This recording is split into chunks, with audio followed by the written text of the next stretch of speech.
Hello everyone! Today ay meron tayong i-unbox. This is from Exin Home. This is a shoe cabinet. Ayan. So, it can hold up to 30 pairs of shoes. I'm so excited kasi matagal ko na tong gusto. And ngayon lang tayo magkakaroon. Kaya I'm so happy with this.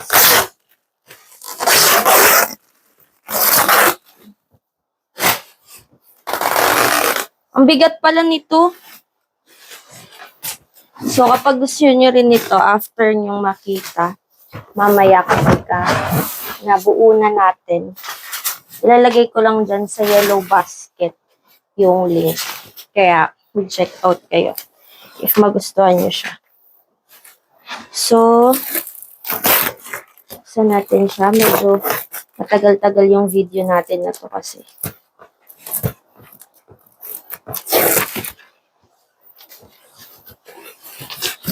Uy! Kuhaan natin yung mga parts.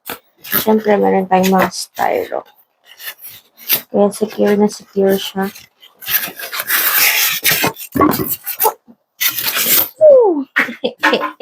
Nagkalat pa nga ang person.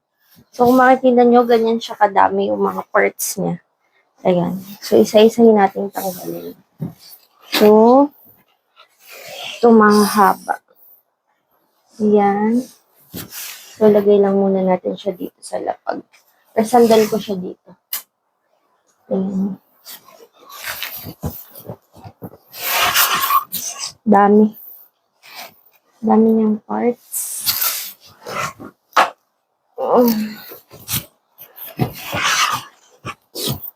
Dito natin lagay sa baba. Para tayo mahirapan later. Pag inassemble natin. Galing nila, no? Kasi, natin dito baka biglang may magbukas.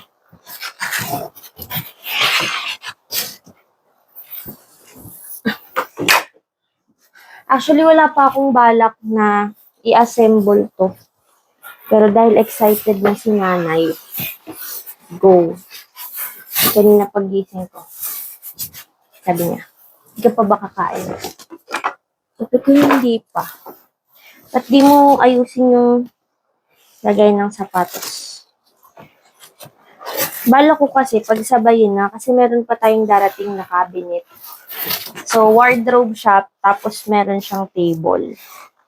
Ito medyo mabigat-bigat yung isang part. Ay, yung mga part na to. Kasi malalaki na siya. Ayan. Good luck na lang sa akin. Kaya ko to. Ito yung pinaka-pinto niya. Ano to nag-trending to online. Kasi sobrang ganda niya. Tapos hindi siya kakain ng malaking space sa bahay ninyo. Kaya dito pa yung pinaka-nagustuhan ko sa kanya. So, ang magiging theme ng kwarto natin ay black, white, and gray. Diba? Ganda.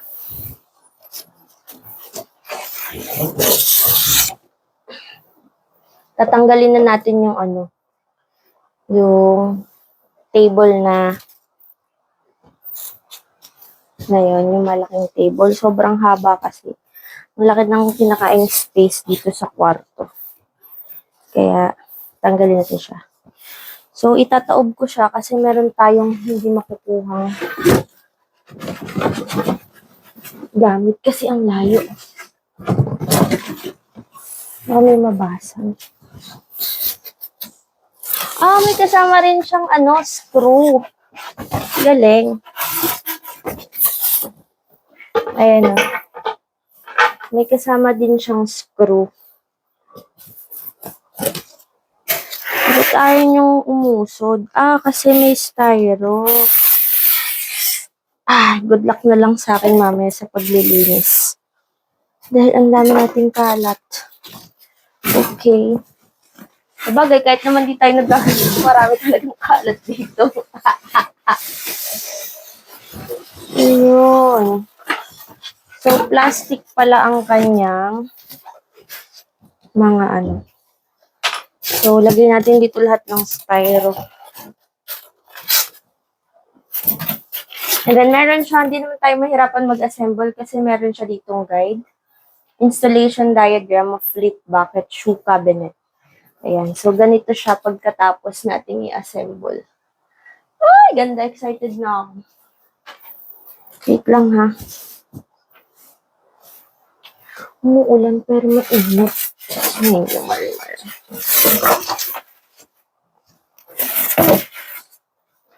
Lagyan natin dito lahat ng kalat. Ilagay ko lang siya sa gilid.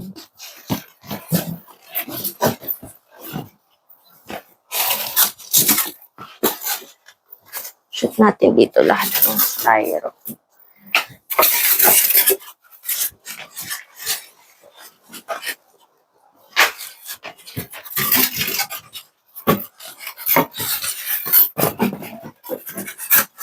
Yan, sa mga gumagawa ng flower bouquet, pwede nyo kong i-PM para hingin na lang yung mga styro. Kasi alam ko, kailangan nyo yan, di ba? So, para iwas kalat na din dito sa bahay. So, yan. Let's go and start na sa pag-assemble ng ating shoe cabinet. So, kuhain natin ang guide. So, ang first step natin ay kuhain ng mga screw. So, itong dalawang mahaba. So, ganito siya kataas. Yan. So, yung dalawang mahaba ang kukuhanin natin at ilalagay natin ang number. So, madali namang intindihin yung guide kasi meron siyang number. So, yung number 1 hanggang 10 yung number niya. So, for the step 1, installation of the tipping bucket section. No small holes on the other side. Okay, kuhain natin si number 8 and si number 11 and 12. Si 11 and 12, hanggang 12 pala yan. Si 11 and 12 ay yung ganito natin. Tatlong set na ganito. Yan. So, ito yung magsisilbing guide niya para ma-flip natin yung shoe cabinet. Okay, kuhain natin to. And then, ilagay natin sa number 8.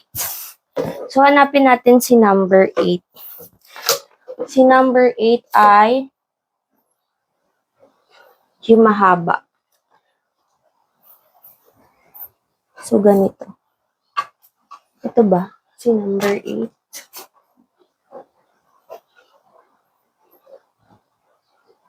8 by 9. No small holes on the side. Ito nga yun. So, ang number 8 natin ay 3 pieces. So, ito siya. Number 8.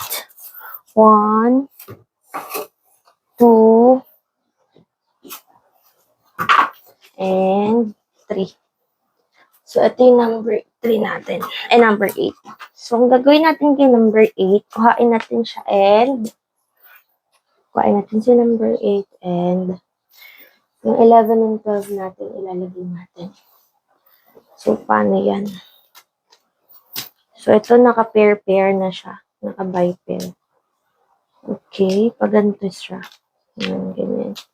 So, ang gagawin natin sa kanya ay ikakabit lang natin sa gilid. So, hindi tayo mag-screw. So, isa muna. Mamaya after siguro natin ikabit, punasan natin. Ba't ganyan? Parang hindi siya kasha. Hindi siguro to yung number 8. Ah, okay. Hindi pala to yung number 8. Number ano pala to? Number 3. Yung malapad. Hindi pala siya. Tabi muna natin. Ang number 8 ay ito siguro.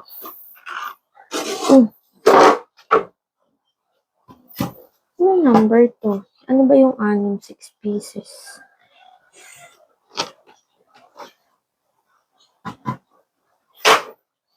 Ito ba?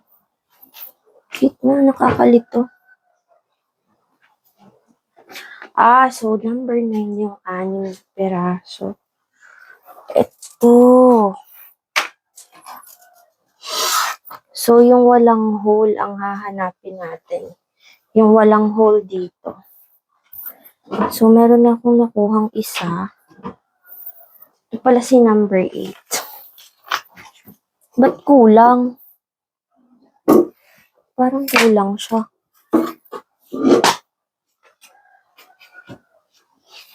Diba dapat 3? Kulang ng isa. Where's the other one? Hala. OM.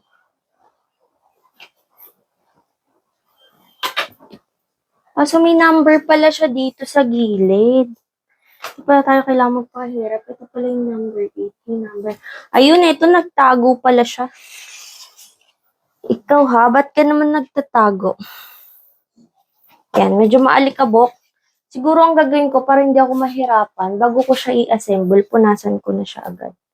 So, kuha lang tayo ng basahan. Ay, actually, hindi to basahan eh. Maruming damit lang.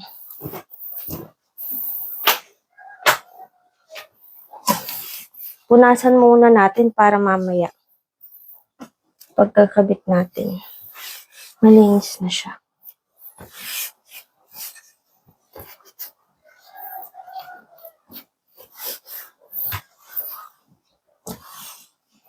Okay. Ito talaga yung tapos na. Pala natin kailangan ma-stress sa paghahanap ng number kasi meron pala siyang number sa gilid.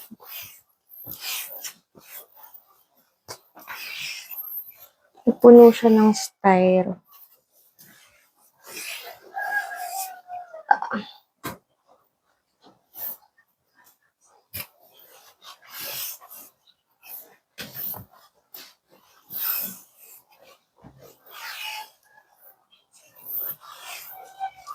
Ayan. So, tapos na nating punasan yung isang to. Kaya, pwede na tayo mag-assemble. Walang ko na, ilaw, electric fan. Kasi it's getting hot in here. So, ayan na. Ganito siya. Ikakabit natin ito.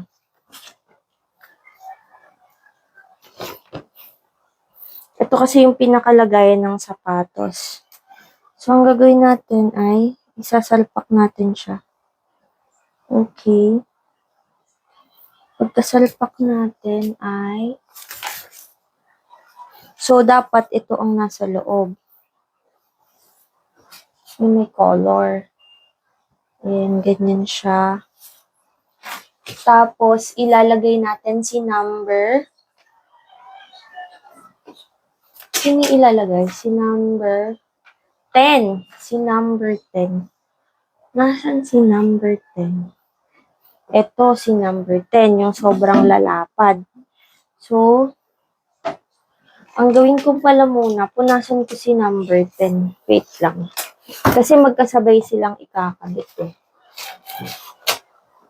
Punasan natin si number 10.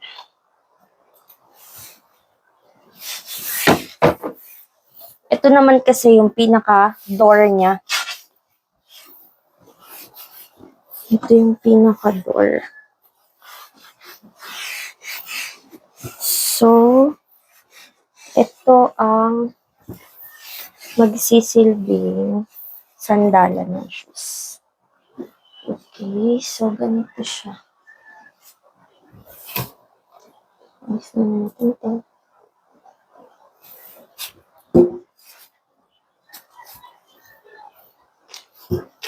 Ito igaganto ko dito. Tutornilyo. No. Ibaliktad. Tama.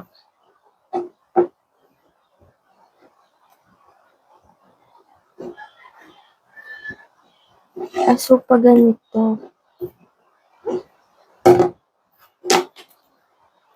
Ayun, pag ganito pala siya. Ganyan, no? Ito, ikakabit natin dito. So, ganito siya.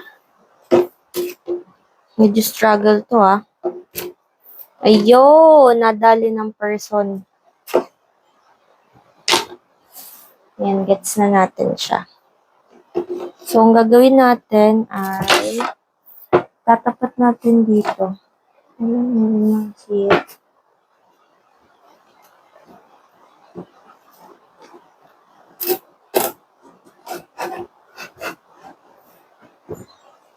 Pag ganon. Or nasa labas. Sa loob dapat, diba? Pagsabayin natin siya. Yun, pasok natin siya dito. Ano na to?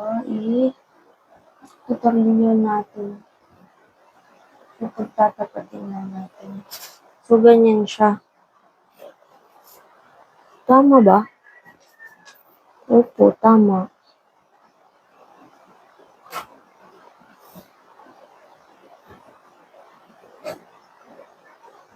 So, isang side muna ang gawin natin.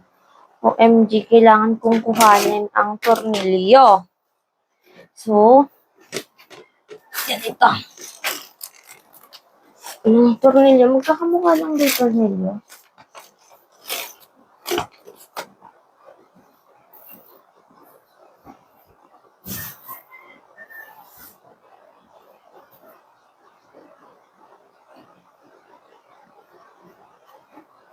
Ito nakasabi, ang sabi yung white.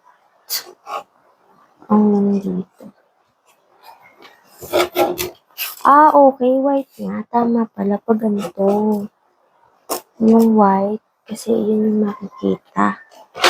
Tapos, ganyan. Ganyan. So, dito muna tayo sa kabilang side na to. Kuha tayo ng tornilyo. So, very secured naman yung mga screw natin. So, dito ay ang screw na letter B. Pointed screw. Yung maliit lang. Sige. Check natin, ha? Kasi madami ditong screw. May nakalagay din siya.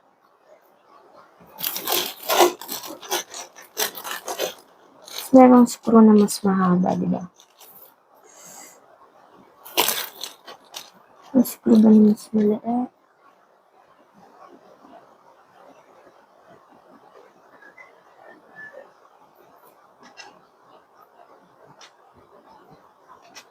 So, may mas maliit. So, dapat yung mas maliit ang kuhanin natin.